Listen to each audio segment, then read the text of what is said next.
السلام عليكم. من صعيد مصر ومن أرض الرجالة اللي متعرفش تنحني، بقول لك كلمة وافتكرها كويس.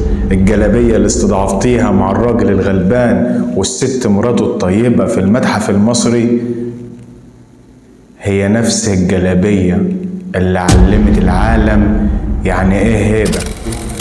في ناس فاكرة ان الشياكة يعني بدلة وكرافتة، بس ما يعرفوش ان الشياكة الحقيقية في الأصل والرجولة والمواقف.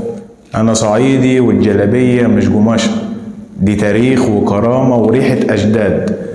الجلابية دي اللي شافت فرحنا وحزننا وشالت تعبنا وشجانا من غير ما نشتكي. في ناس بتفتكر إن البساطة نقص، لكن النقص الحقيقي إنك تفتكر نفسك فوق الناس. علشان سمر فودة قالت باللفظ ده الشكل ده ما بيمثلش هوية مصر، والجلاليب دي وهباية مش مصرية. احنا ناس شيك قبل المد الوهابي اللي دخل مصر في السبعينيات على ايد الشعراوي. دي مش صورة مصر اللي عايزينها تلف العالم كله. وده كان كلام الست على الراجل والست اللي كانوا في المتحف.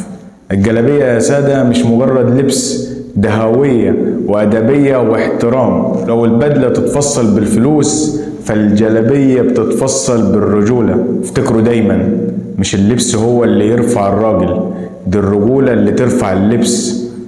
ابن الصعيد ما بيتغيرش، ولو لبس تراب يفضل ذهب. السلام عليكم.